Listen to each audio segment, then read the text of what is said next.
अस्सलाम वालेकुम और सबको नमस्कार। आज जो नरेंद्र मोदी जी स्टडी सेंटर ने हम सबको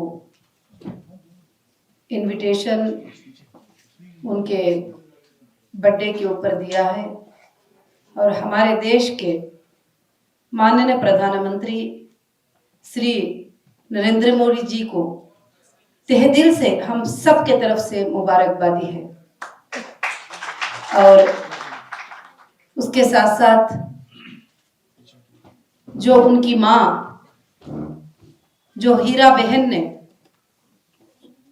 हमारे जो देश के प्राइम मिनिस्टर हैं, एक विलेज के एक कोने में अहमदाबाद गुजरात में उनको जो जन्म दिया, उनके जन्म देने पर भी उनको मुबारकबादी हो, जबकि वो सोचे नहीं थे कि उनके बेटे देश के प्राइम मिनिस्टर बनेंगे।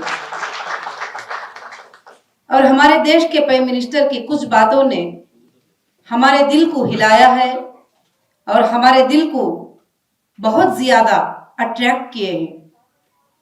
बहुत सारे देश में प्राइम मिनिस्टर आए हैं, उनके लेवल में उन्होंने काम किया है, मगर जो हमारे देश के प्राइम मिनिस्टर ने जो काम किया है वो हजारों साल तक रोशन रहेगा। और चांद पर चंद्रायन को पहुंचाने तक क्यों ना हो और सबके साथ सबके विकास का नारा क्यों ना हो, भले अपोज वाले हजारों बातें करते रहे, मगर सोच जो होती है सबके साथ सबके विकास, जो यहाँ पर जितने भी गेस्ट बैठे हैं और आप सबको और सारे देश को मैं यहाँ से यही आवाज देना चाहती हूँ, जो लोग सबके साथ सबका विकास रखना चाहते हैं, उनको चाहिए कि हम सब एक भारतीय बनकर इंसाफ के साथ रहें, सच्चाई के साथ रहें और अच्छाई के साथ रहें, और जात और जमात के साथ नहीं, बल्कि जो अच्छा काम होता है हम उसकी तारीफ करने के साथ रहे। तो उसके साथ साथ हम अपने देश के प्रधानमंत्री को वापस हजारों बार मुबारकबादी पेश करते हुए और उनके जन्मदिन को ऊपर वाला अल्लाह रब्बुल आलमीन उनके उम्र को दराज करे और देश के बहुत सारे काम करने के मौके दे। उसके साथ साथ उनकी और एक बात भी बहुत मेरे दिल को छू गई थी। मैं एक ट्रैवल में थी, उस वक्त में मुझे मैसेज आया कि हमारे देश के प्राइम मिनिस्टर के माँ का देहांत हो गया है और उनकी माँ दुनिया से चली गई है। मैं मीडिया में देख रही थी, चैनल में देख रही थी वगैरह सब कुछ भी। तो मैंने सोचा कि देश के प्राइम मिनिस्टर की माँ का इंतकाल हुआ है। मैंने सोचा कि बहुत सारी मिलिट्री होगी, बहुत सारी आर्मी होगी, बहुत सारी पब्लिक होगी, शायद लोगों ने इस बात को ध्यान दिया है या नहीं मुझे नहीं पता, मगर मैंने इस बात पे ध्यान दिया और गौर किया। मैंने सोचा कि बहुत सारी लंबी पब्लिक होगी, पूरे लोग आएंगे, पूरा देश आएगा, पूरे चीफ मिनिस्टर आएंगे, पूरे इंडिया के मिनिस्टर जाएंगे, कैबिनेट मिनिस्टर जाएंगे, बहुत सारा हंगामा होगा, मजमा होगा। मगर हमारे देश के प्राइम मिनिस्टर की जो सोच थी वो बहुत अच्छी सोच थी। जब उनका पर्सनल लेवल आता है तो उन्होंने कहीं भी जो है पब्लिक मनी को यूज नहीं किया और पब्लिक मनी को खर्च नहीं किया, और खर्च होने से उन्होंने बचाया। और मैंने देखा कि उस वक्त जब देखते हैं तो उनकी माँ का जब देहांत हुआ है और आखिर वक्त में उनके जो आखिर के वो जो ये होते ही वो इतनी सादगी से थे, जो बहुत कम लोग बहुत सादगी से वो साथ में गए और उसी दिन उनका पूरा वो जो अंतिम संस्कार था, जो भी थे रस्म और रिवाज, वो सब कुछ उन्होंने कर दिया और आकर मीटिंग में शिरकत कर लिए। और ये मैं न्यूज में देख रही थी, तो मैंने ये किसी को आज तक शायद मैं किसी को अपने आसपास वालों को भी ये बात नहीं बताई, क्योंकि आपको मालूम है कि कुछ बातें बोलते हैं तो लोग कुछ अलग बोलते हैं, कुछ अलग बोलते हैं। मगर आज उनका जन्मदिन था तो मेरे दिल में ये बात रही नहीं गई कि मैं उस दिन वो बात को देखी तो मेरे आंखों में आंसू आ गए और मुझे लगा कि ये सच में देश का प्रेम करने वाले हैं, ये सच में देश के पैसे को बचाने वाले हैं, ये सच में देश को चाहते हैं, ये सच में खुद की कोई मसलिहत नहीं है। अगर दूसरे प्राइम मिनिस्टर होते तो माँ के इसके वक्त में जो है मिलियनों रुपये खर्च करा देते थे, मगर उन्होंने इतनी सादगी से इस चीज को कर दिया कि सीधा फ्लाइट में आए और सुने और ये होते ही वापस आकर मीटिंग में भी शिरकत कर ली और फिर वापस जो है मीटिंग में आकर पब्लिक के लिए देश की बात कर रहे हैं। ये बहुत ही अच्छा लगा और दिल को छू गए। और दूसरी बात, मन की बात को लेकर बच्चे बच्चे को बात करना कि तुम्हारे मन में क्या है।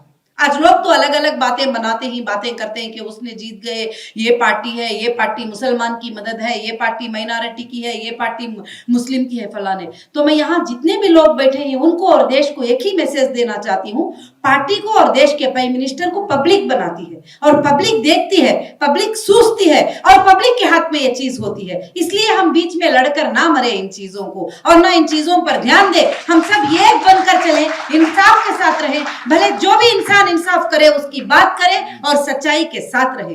और उनकी बात, जो मन की बात करना, किसने, कौन से देश के प्राइम मिनिस्टर ने बच्चों के लिए उनकी मन की बात पूछने के लिए टाइम दिया है, वक्त दिया है, पूछा है कि बेटे बताओ तुम्हारे मन में क्या बात है?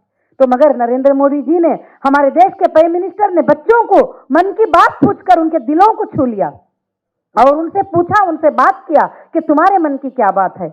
और भी एक बात मेरे दिल को बहुत छू ली। अभी मैं ये बातें सब मैं कोई किताब में कोई प्रिपेयर करके पेपर में नहीं लाई हूं, मैं माफी चाहती हूं। मेरे जो दिल में है ये बातें आपके सामने बता रही हूं। और मैंने देख रही थी, क्योंकि मुझे भी पहले पहले जब सुनते थे अपने लोग कुछ कहते थे तो कुछ बातें सोचने पर मजबूर करते थे, मगर जब प्रैक्टिकल देखा गए तो ऐसे वंडरफुल इंसान, ऐसे वंडरफुल प्राइम मिनिस्टर आज तक देश में नहीं आए थे, ना आएंगे मेरे ख्याल से, जो इस तरह के देश के प्राइम मिनिस्टर हैं नरेंद्र मोदी जी। और उन्होंने अगस्त 15 में एक स्पीच दिए और स्पीच देते हुए देश की बात करते रहे, देश की बात करते रहे। बहुत सारे प्राइम मिनिस्टर के स्पीचों को जो है मैंने सुना है, मगर देश की बात करते करते हमारे प्राइम मिनिस्टर जी ने एक बड़ी बात कही थी। मैं सारे देश के महिलाओं को ये बात यहां से मैसेज देना चाहती हूं कि देश में महिलाएं कम नहीं है, 64 करोड़ वुमेन्स हैं देश के अंदर। और उन सारे महिलाओं को कहना चाहती हूं कि उन्होंने एक बात कही कि मैं देश में लखपति दीदीज को बनाना चाहता हूं, उनको बिजनेस वुमेन बनाना चाहता हूं, उनको अपने पैरों पे खड़ा करना चाहता हूं। कई स्कीम्स को लॉन्च किया है, भले स्कीम्स डेवलपमेंट नहीं हुए, विलेजेस तक नहीं गए, उन महिलाओं तक नहीं पहुंचे, मगर कई स्कीम्स जो है उन्होंने लॉन्च किए। उनको बिजनेस का लोन क्यों ना हो, फ्री इंटरेस्ट लोन क्यों ना हो, बहुत सारे स्कीम्स को जो है उन्होंने लॉन्च किया। मगर आज तक किसी देश के प्राइम मिनिस्टर ने अगस्त 15 के दिन और उस वहां पर रैंप पे खड़े होकर महिलाओं की सोच नहीं सोची, बल्कि महिलाओं के लिए उन्होंने कहा कि मैं लखपति दीदीज को बनाऊंगा। तो ये बात तो मेरे दिल को छू गई है। उस दिन तो मेरे आंखों में आंसू निकल चुके थे। मैं इससे ज्यादा कुछ नहीं कहना चाहती हूं, क्योंकि बहुत सारे लोगों को बात करना है, मगर मैं एक ही बात कहना चाहती हूं कि हम सबको मिलजुल कर इंसाफ के साथ देश में रहना है। जहां इंसाफ होती है हम उसके साथ रहना है। अरे भाई, कोई छोटा गलाटा होता है, छोटी लड़ाई होती है, एग्जाम्पल वहां पर कुछ हो गया, 2-3 लोगों की लड़ाई हो गई और वहां पर मणिपुर में कुछ हो गया तो पूरे संघ को बुरा कहना, ये बड़ी गलत बात है। आप अपने घर में 4 बच्चे पैदा होते हैं, 4 बच्चों को संभाल नहीं पाते। एक बेटा चोर बनता है, एक बेटा मुफ्ती बनता है, एक बेटा मौलवी बनता है, एक बेटा जो है अच्छा बड़ा समझदार बन जाता है। जब 4 बच्चों को नहीं संभाल पाते हैं, जब किसी कोने में कुछ बात हो जाती है तो हम सारे संघ को बुरा कहते हैं। मगर मैं इसके लिए नहीं बोलना चाहती हूं कि मैं किसी की फेवर कर रही हूं।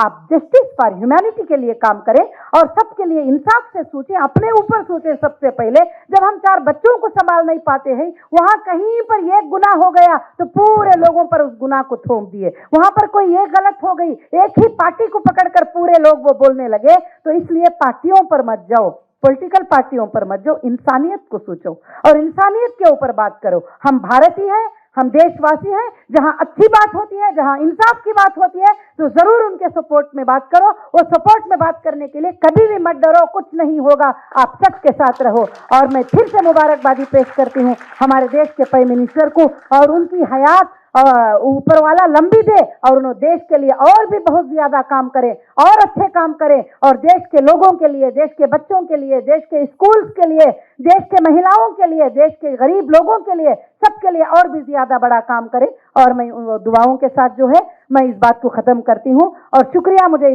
इसका मौका देने के लिए, इस जन्मदिन पर इनविटेशन देने के लिए, और मैं यहाँ पर खड़े होकर बात करने के लिए बहुत शुक्रगुजार हूं।